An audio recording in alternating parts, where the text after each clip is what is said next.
আসসালামু আলাইকুম বন্ধুরা, কেমন আছেন আপনারা? আশা করি অনেক ভালো আছেন আর সুস্থ আছেন। তো আপনাদের দোয়া আর আশীর্বাদে আমরাও ইনশাআল্লাহ ভালো আছি।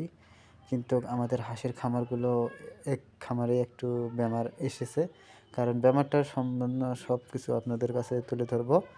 আমি বলেছিলাম ভালো খবর আর খারাপ খবর সম্পূর্ণ আপনাদের কাছে শেয়ার করব। আপনাদের জন্য কোনো অসুবিধা না হয় হাঁস খামারে। তো দেখতে পাচ্ছেন আমাদের এখানে একটা হাঁসের বাচ্চা আজকে মারা গিয়েছে। জানি না কী জন্য মারা গিয়েছে, কিন্তু আমার একটা বিশ্বাস যে কালকা রাতে আমি বাড়িতে ছিলাম না, কিন্তু আমার মায়ে রাতে খাবার দেয়নি, মানে খাবার দেয়নি। মায়ে মারে আমি জিজ্ঞাসা করলাম, তারপরে আমি শুনে দিশা পেলাম যে হাঁসের বাচ্চাটা কালকে না খেয়ে তার জন্য মারা গিয়েছে।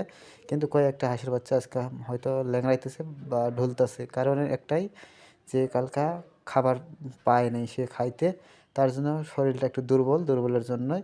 তো এতটুকুই, দুর্বলের জন্য হয়তো এটা হয়েছে আমাদের বিশ্বাস।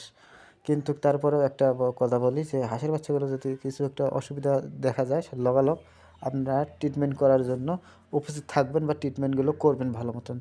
তো এতটুকুই বলা ভাই বন্ধুরা, আপনারা আমাদের হাঁসের খামারে এসেছেন, তো আপনাদের হাঁসের বাচ্চাগুলো দেখে একটু আলহামদুলিল্লাহ বলেন। আপনারা মন থেকে দোয়া দিয়েন যেন আমার হাঁসের বাচ্চাগুলো ভালো সুস্থ থাকে। তো আমরা এখানে বাজার থেকে নিয়ে এসেছি আমাদের আজকে 3টা মুরগি। তো 3টা মুরগি দেখতে পাচ্ছেন, এখানে 3টা মুরগি রাখছি আমি। এই 3টা মুরগিকে আমি মানে আমাদের পাখাগুলো কেটে দিব, কারণ পাখাগুলো কেটে দিলে কি হয় যে যেন বেমার আজারগুলো বাহির হয়ে যায় ওদের দিক দিয়ে। তো আমার এখানে হাঁসগুলো আছে, এখানে হাঁসে ডিম পারে ওরা। তো ডিম পাড়া হাঁসগুলো সম্পূর্ণ ডিমগুলো আপনাদের দেখাবো একদিন ভালো মতন। তো আপনারা আশা করি অনেক ভালো আছেন বা সুস্থ আছেন। তো আমাদের এখানে হাঁসের বাচ্চাগুলোর পাখাগুলো কেটে দেবো আমরা দাও দিয়ে। তো এখানে দেখতে পাচ্ছেন আমরা হাঁসের মুরগিগুলো আজকে আনছি, তার জন্য বাঁধতে রাখছি। আমাদের এখানে এখনও খড় বানাই নাই, মানে আমাদের এখানে ঘর আছে ঠিকই, কিন্তু উড়ে যেতে পারে। তো আমি ছোটো করে কেটে দেবো যাতে ব্যথা না পায়, তার জন্যই ছোটো করে কাটবো আমি, যেন বেমারগুলো ইনশাল্লাহ আল্লাহ আল্লাহ শিফা দেনওয়ালা, আল্লাহ শিফা দিব। কিন্তু তারপরেও আমি একটু চেষ্টা করি যেন আল্লাহ তাআলা আমাদেরকে হেফাজত করে আর সবাইকে যেন হেফাজত করে রাখে।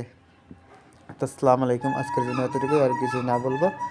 নেক্সটে আমরা আরেকটা ভিডিও নিয়ে আসবো। হাঁসের বাচ্চাগুলোকে আমরা ভ্যাকসিন দিব, ভ্যাকসিন কীভাবে দেবো, কীগুলো করবো সম্পূর্ণ তথ্য আপনাদের কাছে তুলে ধরবো।